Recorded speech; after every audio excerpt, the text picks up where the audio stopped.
ओम शांति।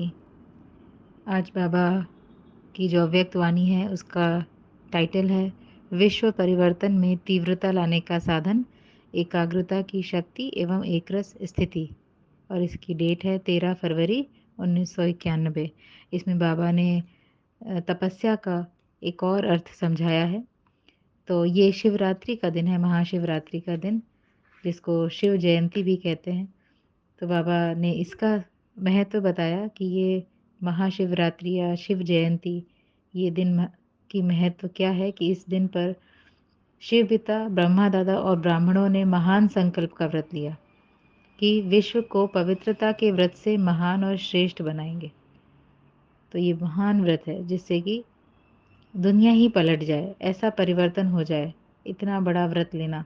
तो उसकी ये यादगार है शिव जयंती। तो बाबा कह रहे हैं कि रस्मों रिवाज भक्ति की जानते हैं और बच्चे ज्ञान में आके शिवरात्रि का महत्व भी समझ गए हैं। पर अब तपस्या वर्ष मना रहे हैं, तो इसमें अब क्या करेंगे? बाबा कहते हैं कि तपस्या का अर्थ है जो भी संकल्प करेंगे वो दृढ़ता से। तपस्या का अर्थ है एकाग्रता और दृढ़ता। बाबा कहते हैं आप सब तो योगी जीवन वाले हो ना, कभी 8 घंटा 6 घंटा वाले नहीं, योग लगाने वाले नहीं, जीवन तो योगी है। भटकी हुई भोगी जीवन से थक कर निराश होकर सोच समझ कर योगी बने हो। तो बने हो तो अब करना क्या है? तो बाबा उसमें फिर तपस्या की गुह्यता बता रहे हैं कि अब हमें परिवर्तन करना है, विश्व का परिवर्तन जो कि एकाग्रता और दृढ़ संकल्प से होगी। तो फिर बाबा से बच्चे मीठी मीठी रूह रिहान कर रहे हैं। तो कहते हैं बच्चे कि बाबा है तो आपके ही, कहीं जाएंगे नहीं। ज्ञानी योगी जीवन भी अच्छी है पर कहीं कहीं थोड़ा थोड़ा सहन करना पड़ता है। मन बुद्धि हलचल में आ जाती है, कब तक होगा, कैसे होगा, कोई परेशानी आती है तो मन बुद्धि में थॉट्स आने चलने शुरू हो जाते हैं। चाहे अपने से हो, अपने ही स्वभाव संस्कार से परेशान हो रहे हैं या सेवा से या साथियों से। तो ये हलचल निरंतर में अंतर ले आती है। तो योगी जीवन से क्या हो जाता है? टूटा हुआ निरंतर में अंतर पड़ जाता है। तो याद निरंतर नहीं रहती क्योंकि मन बुद्धि भटकने लगता है इधर उधर की बातों में, क्योंकि सहन शक्ति की परसेंटेज थोड़ी कम हो जाती है। बाबा से बच्चे कहते हैं तो पक्के, लेकिन कभी कभी ये बातें हिला देती हैं।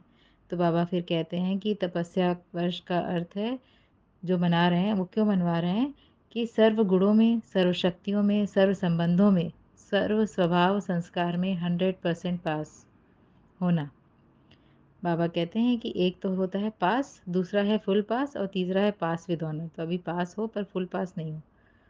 तपस्या वर्ष में फुल पास तो बन सकते हैं। तो हम देखें कि हम अभी किस कैटेगरी में हैं और हमें कितना उसमें तपस्या करनी है, अर्थात एकाग्रता और दृढ़ता। हाँ, एक के साथ रहना, एक के साथ मौज, जो बाबा तपस्या का अर्थ समझा रहे हैं इन मुरलियों में, 1991 की मुरलियों में। तो बाबा कहते हैं इसकी एक ही विधि है। हाँ, फुल पास होने के लिए एक ही सहज साधन है। कौन सा सहज साधन है? कि अगर कोई बात आती है तो उसको बात मत समझो, उसको पेपर समझ कर पास करो। क्वेश्चन पेपर आएगा तो हम ये नहीं सोचेंगे कि ये क्वेश्चन क्यों आया। नहीं, वो क्वेश्चन आया और टाइम है हमारे पास 3 घंटे का, तो हम क्वेश्चन लिखना शुरू कर देंगे, जैसा भी आता हो सोल्यूशन उसका ढूंढना शुरू कर देंगे। तो बाबा यही कह रहे हैं कोई भी बात आए तो उसको पेपर समझ कर पास करो, उस पेपर के क्वेश्चन के विस्तार में नहीं जाओ।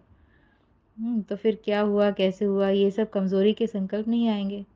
ये अपनी कमज़ोरी में ये मत सोचो कि यह तो होता ही है। अपने लिए सोचते हो ये तो होता ही है, और दूसरों के लिए सोचते हो ये क्यों किया, क्या किया। अपने से भी परेशान होते हैं, अपने स्वभाव संस्कार से, फिर कह देते हैं अभी तो पुरुषार्थी है ना, अभी तो ये होता ही है। और अगर दूसरों से वो बात होती है, कोई बात, तो कहते हैं इन्होंने ऐसा क्यों किया। तो ये सब बातें पेपर हैं, इनको पेपर समझ कर पास करो, चाहे अपने से आ रही है चाहे दूसरों से आ रही है। पास होना है, पास करना है और बाप के पास रहना है, ये संकल्प करो तो फुल पास हो जाएंगे। फिर बाबा कहते हैं कि ये जो स्वभाव संस्कार जो टक्कर खाते हैं अपने या दूसरों के ना, यह कमज़ोरी अभी विशेष लक्ष्य को पहुंचने में विघ्न डालती है। फुल पास के बजाय पास मार्क्स दिला देती है ना। सो मतलब मीडियोकर पास हो जाते हैं। पर हमें कैसे होना है? फुल पास होना है। तो बाबा कहते हैं ना अपने स्वभाव संसार संस्कार को संकल्प व कर्म में लाओ, और ना दूसरों के स्वभाव व संस्कार से टक्कर खाओ। अपने स्वभाव संस्कार अर्थात कि जो जिसकी फॉल्स आइडेंटिटी से मैं प्रभावित हो रही हूँ, जो पार्ट मैं प्ले कर रही हूँ उसका स्वभाव संस्कार आत्मा का स्वभाव संस्कार नहीं है। तो उसको उसको ही तो मारना है, वही तो मरजीवा जन्म है। इसी को मारना और फिर आत्मा के ओरिजिनल आदि अनादि संस्कारों को इमर्ज करना, यही तो पुरुषार्थ है।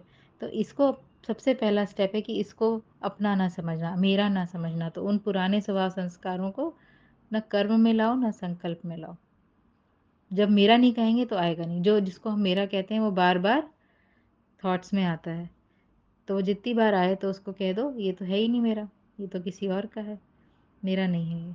तो इससे हमारी टकराहट जो है वो टकराव जो है वो धीरे-धीरे कम होने लगेगा। धीरे-धीरे, धीरे-धीरे वो धूल हटेगी, हटेगी, हटेगी और एक दिन पूरी हट जाएगी। तो अपने लिए भी यही स्टेप और दूसरों के लिए भी यही। दूसरा भी अपने स्वभाव संस्कार से काम कर रहा है पर है तो वो भी आत्मा। तो ऐसे सहन शक्ति और समाने की शक्ति बढ़ेगी। दोनों में सहन शक्ति और समाने की शक्ति की आवश्यकता है। तो जब ऐसा नहीं होता है, जब टकराते हैं तो फिर क्या होता है, फिर अलबेलापन, आलस्य आ जाता है। तपस्या वश में क्या करना है, मन बुद्धि को एकाग्र करना है कि एक ही संकल्प में रहना है कि मुझे फुल पास होना ही है। अगर मन बुद्धि ज़रा सी भी हलचल होती है, विचलित होती है, तो फिर से दृढ़ता से एकाग्र हो। बार-बार पकड़ो उसको, बार-बार लाओ कि मुझे करना ही है।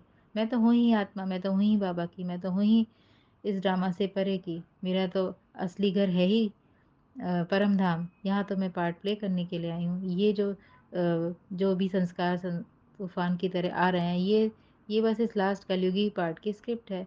ये ख़त्म होना है और मुझे अपने आत्मा की लाइट जैसे ही जगेगी, ये कलयुगी संस्कार अपने आप भस्म होंगे। तो बाबा कहते हैं कि जो भी कमज़ोरियाँ हैं उनको तपस्या की योग अग्नि में भस्म करो। परिवर्तन और भस्म करने के लिए दोनों में तेज आग चाहिए। योग अग्नि है और लगन की भी अग्नि है। तो दोनों अग्नि अगर जगी रहेगी और सदा ही तेज रहेगी तो फिर ये कमज़ोरियाँ सब जल जाएंगी, भस्म हो जाएंगी। फिर बाबा कहते हैं कि तपस्या का अर्थ है कि व्यर्थ संकल्प से मुक्त होना, है ना? क्योंकि एकाग्र तभी हो सकेंगे जब हमारी व्यर्थ संकल्प नहीं होंगे। और व्यर्थ संकल्प कब चलते हैं, जब ड्रामा के ऊपर हमारे क्वेश्चंस स्टार्ट हो जाते हैं। तो इनसे बचने का जो एकमात्र उपाय है, जो पहले की भी बाबा ने मुरली में कहा कि डॉट लगाते जाओ तो माया नहीं आएगी, नॉट हो जाएगी माया। तो ऐसे आप धीरे धीरे करके सब्जेक्ट्स में पास होने लगोगे। और जब जब हम ऐसा करेंगे तो फिर हमें बाबा क्या कहते हैं, तब आपको कहा जाएगा कल्याणकारी आत्मा, क्योंकि शिव का अर्थ भी कल्याणकारी है ना। और ये शिव जयंती की मुरली है। तो बाबा कहते हैं हर अकल्याण करने वाले के प्रति भी कल्याण की वृत्ति हो। या तो कल्याण की वृत्ति से उसका परिवर्तन करो, और परिवर्तन नहीं कर सकते हो तो क्षमा तो कर सकते हो ना। मास्टर क्षमा के सागर हो। यही क्षमा उस आत्मा के लिए शिक्षा हो जाएगी। क्षमा का अर्थ बाबा कह रहे हैं शुभ भावना की दुआएं देना, सहयोग देना। नहीं, आत्मा जागृत हो जाए, ये अपने सत्य तक पहुंच जाए, ये है शुभ भावना देना आत्मा के प्रति। बाबा कहते हैं अभी स्नेह दो, सम्मान दो, क्षमा करो। मुख से शिक्षा देने का समय अभी चला गया है। शुभ भावना रखो, शुभ कामना रखो, यही शिक्षा की विधि है। तो एकाग्रता जब रहेगी, क्या एकाग्रता, जब मैं एक की हूँ और मैं हूँ कौन। सबसे पहले मैं हूँ कौन और मैं किसकी हूँ।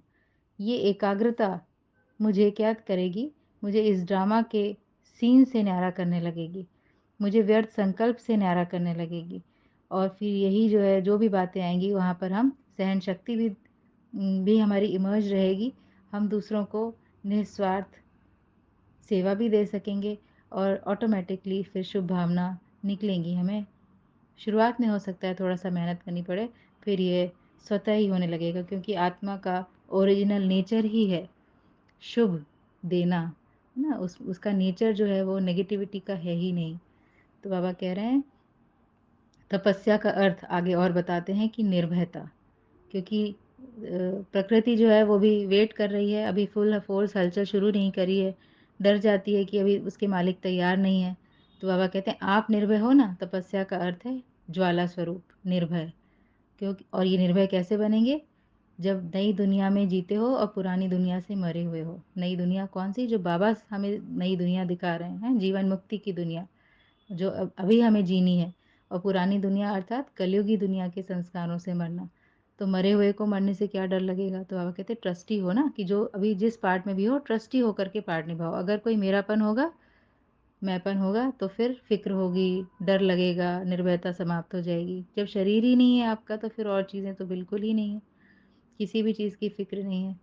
तो बाबा इस तरह से इस मुरली में हमें तपस्या का ये अर्थ बता रहे हैं कि एकाग्रता, दृढ़ता, व्यर्थ संकल्प से मुक्त और निर्भय बनना। इसके लिए एक ही विधि है कि स्वयं को उस निराकारी स्थिति से देखना, समझना, चलना और जो बाबा ने एक हमको और ये दिखाया, समझाया कि किसी भी बात के विस्तार में नहीं जाना, हर बात को पेपर समझकर पास करना। अच्छा, ओम शांति।